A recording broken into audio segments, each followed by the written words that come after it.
Hello and welcome. Thank you for clicking on this video. I'm not going to waste any of your time. If you want to see numbers 50 to 31, go check me out on Patreon, link in the description. If you want to see how I made this list, skip to the end to see some of those caveats. Here we go. My number 30 is Calico. This is a tile placement, crunchy, puzzly game from Flat Out Games. Love it. It is one of my favorite games with hex tiles. It is also important to note that I am a dog dad through and through, and I love this cat themed game. I just enjoy the excruciating decisions that this game forces you to take. You are trying to get the perfect combination of patterns and colors, and it just sometimes doesn't work out. But when it does, when you get that perfect tile that gets that objective completely perfect, it is absolute bliss. I do not own this game. A couple of my friends have it. I always am willing to play this game, and I really enjoy it on the app I play on Steam. Calico is just a great puzzly game. One of those games that just the walls closing around you. The longer the game goes, you have a waning decision space. To quote an amazing podcast, it is awesome to just find the perfect solution to a very tough problem as the game goes on and on. Love it. That is Calico, my number 30. My number 29 is Fantastic Factories. This is another engine builder, tableau builder in my top 50. It is a genre of game that I really love. This one uses cards and dice. And what I really love about it is the open drafting is great, but then when you get them in your tableau and play these cards down, there's a lot of different abilities that allow you to do dice manipulation, flipping a dice or changing the number on a dice, re-rolling dice. You've got these really simple dual layered boards that everybody starts with, and you can throw dice in there to get certain resources or like cards or the energy or the steel or whatever it is. And I just love that there's so many different ways to use the dice that you roll. And also, the expansions are great, but I really love the solo mode. Probably the cleverest solo mode, if for lack of a better term. I just love how he implemented that in this game, and I really enjoy it solo. I really enjoy it multiplayer because there's simultaneous play. It doesn't even feel that different besides the drafting. Fantastic Factories is a fantastic game, and my number 29.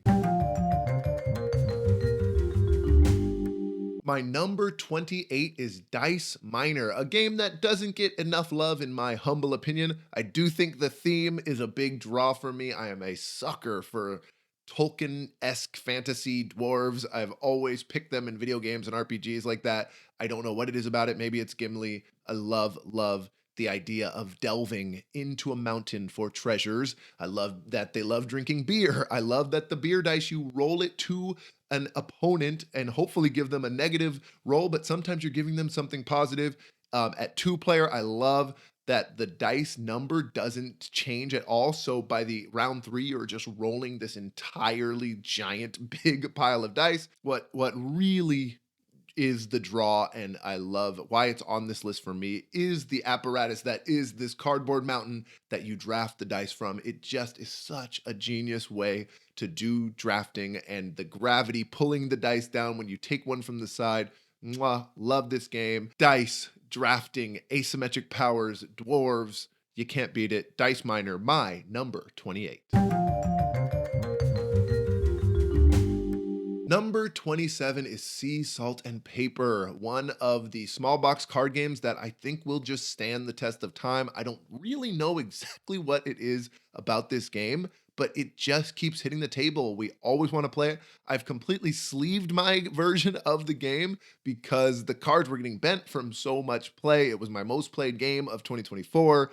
I just love this game. The art is incredible, and it feels like a classic card game, but it has something fresh about it. You know, you're racing for 7 points each round, and if you get to 7 points, they could be hidden points between what's in your hand and what's in front of you. You can just end the round and score your 7 points and start a new round. Or if you're feeling like you got there really quickly, or you're beating the opponents around the table, you can do a last chance. And it's this awesome gambling mechanic where you can get extra points and everybody else gets way less points than they would have got if they don't beat you. I just love that about it.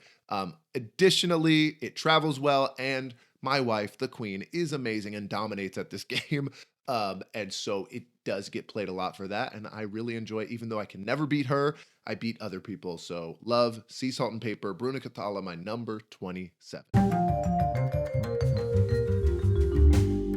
My number 26 is Living Forest, one of only 2 games on this entire list that I have actually not played in person. I play this a lot on Board Game Arena. It is a Kennerspiel winner, but it is not that beloved in my opinion, and the reasons for that I do not know. It is that great medium weight. It's very thinky. There's some nice push your luck. There are multiple paths to victory. You can win with the unique trees. You can win with extinguishing fires. You can win with getting an entire array of a specific number of flowers.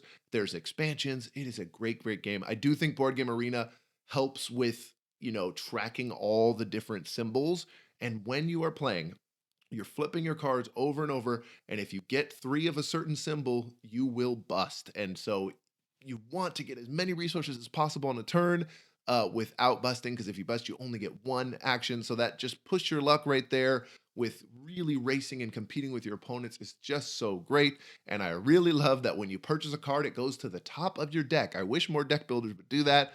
Living Forest is a great game, and I really, really enjoy playing it on Board Game Arena. It's always one I will recommend when we play in real time. Just a lovely game. My number 26, Living Forest. My number 25 is Seven Wonders Architects. This is still my favorite Seven Wonders. Now, I have been playing a Duel a lot more. I really love the original, and the new Lord of the Rings Seven Wonders Duel is really, really great. But this game is still, I think, the best game in mixed company. I just love pulling this game out because if you are playing with people who do not game and people who do game at the same time, it is just so perfect because you still get to have an enjoyable experience. You feel like you're playing a real board game and not just a party game. Again, if go check out the caveats if you want to know my opinions on party games here, but you do get that enjoyment, and it's also not too complicated for folks. They are literally just picking 1 card from a face up on the right, face up on the left, or the face down deck in between. I also love playing with my copy. It's very, very nice for everyone, but I also have a really cool painted miniature of the cat, which is beautiful. And the house rule, you gotta meow every time you grab it. You gotta toot the war horn every time you grab one of those. It's just a blast around the table. Love this game. I think I will always have it in my collection because it comes with me to conventions. It comes with me to new game nights. It's just so streamlined for all the great things Seven Wonders does. It just brings it down to a nice, digestible package. Love Seven Wonders Architects. My number 24 is Unmatched. It's the entire Unmatched system. I have 3 boxes here behind me, but there are so many characters. The cast of characters and the art on this game are top notch, or should I say unmatched. Haha. It's just so great. I can't even really express how excited I was when I first sat down and played this game. It has all that hand management and head-to-head dueling that I loved from TCGs growing up, like Yu-Gi-Oh! And stuff. But instead, now you also have a board and miniatures, and you have these characters that are from public domain, like Sinbad and Alice in Wonderland and Robin Hood and Bigfoot. And then they bring in Marvel characters and Jurassic Park characters. But for me, really where it shines is just playing that combat. I love deciding what to use my cards for, to either boost my movement, to use them for their ability, to use them on offense or defense. When you're attacking, you play a card face down, your opponent plays a card face down, and you reveal them at the same time. It's always exciting. I love all those things about Unmatched. And it's so simple yet so genius. I don't think I'm going to collect everything for it, but I pretty much will play every set that comes out and at least try it at a convention. Unmatched is very, very good, and my number 24. Okay, my number 23 is Scout. As I just said, Sea Salt and Paper was my most played last year, but Scout still edges out as my favorite small box card game. Oink Games just knocks it out of the park, but this game I think stands above the rest by far. In my opinion, it is so again, it's another game that feels like a classic card game, but has all these fresh spins on it. So I have taught this to my in-laws. I've gifted it as a stocking stuffer this Christmas because it is simple enough to teach and feels like a real card game. But it has the modern board game freshness. You cannot move the cards in your hand. They have this beautiful art on them that duels them to be like two-sided, and you get that choice at the beginning of each round to decide if you want to flip your entire hand or not, and it will always be fun. And just when you play those perfect cards down to create the Exodia in your hand, there's really very few better feelings than that, and then I love that about Scout. Great game. Do not care about the theme. I honestly wish they would change the theme, but this is my preferred small box card game, my preferred shedding game.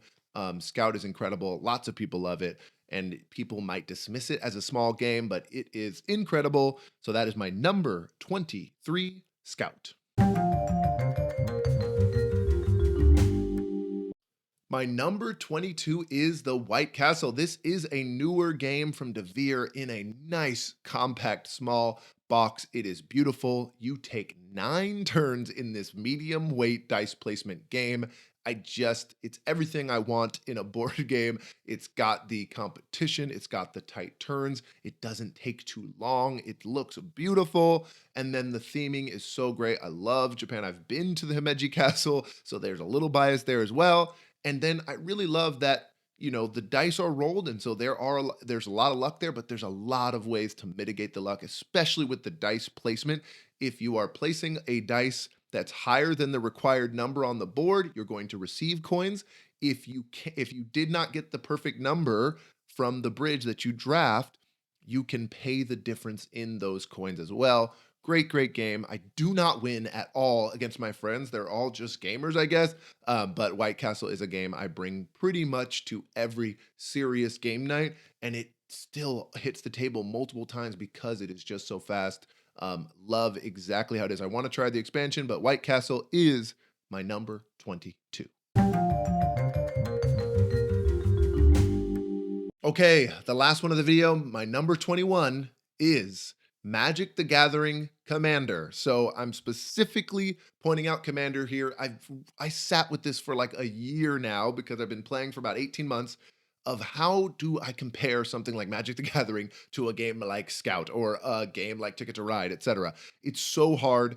There's so many other factors. But what I decided is that Commander format, specifically at 4 players, really feels like a board game. And so that is all I'm rating, not sealed in draft, not Pioneer or Standard or Modern, any of that. So Magic the Gathering is the granddaddy of all TCGs, been around for 30 plus years now. And seriously, a lot of the fun I get out of the game is outside of the game, just building decks and coming up with those ideas.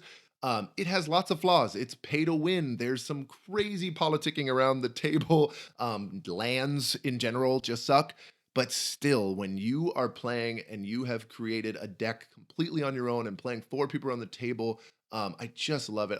I tinker so much, and my decks are hilarious. I have a bird deck, completely bird themed with a bird commander, and it's actually not bad, and I love it so much. I have a Scooby-Doo deck that is food and clues and detectives. It's so hilarious, and it actually works pretty decent as well. And my main deck is a Power Matters deck where I just double the power and try to absolutely one-shot a person from across the table. Hilarious and such a great time. There are games of it that I just don't enjoy, and there are games that are the most fun I've had at a tabletop. So it's so hard to rate. My other favorite thing about it, though, and why it's really on this list, is I love that I can sit down at a table in a game shop with a Commander deck, and everybody knows the rules, and we can sit there and play a game of Commander with strangers.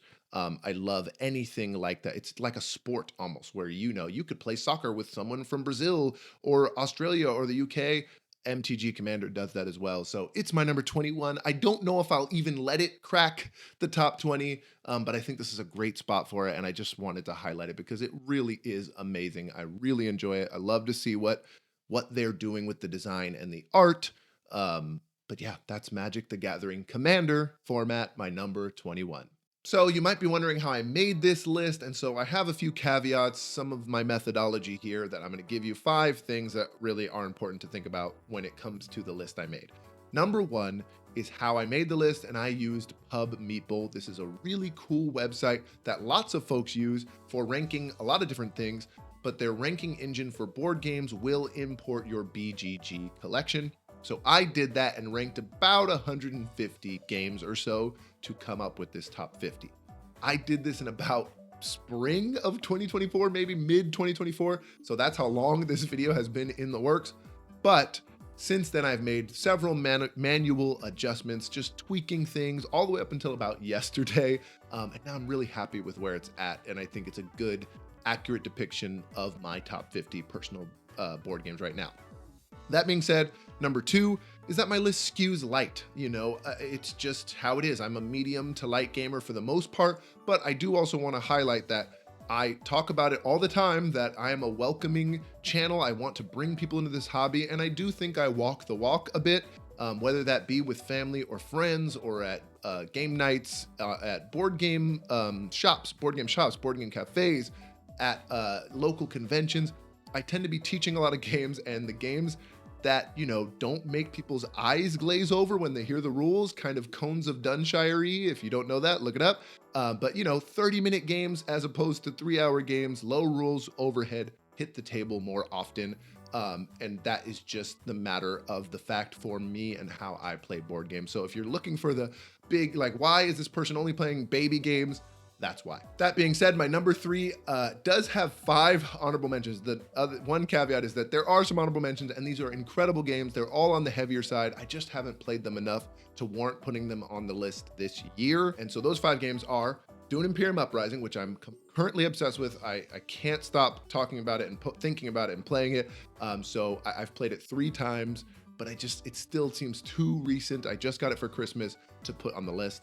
The other 4 are just incredible games that I just need to get to the table more, and those are Concordia, Life of the Amazonia, Pax Pamir, and Puerto Rico 1897. Number 4 is kind of my North Star when I was doing this. On Pub Meeple, they will pit two board games against each other.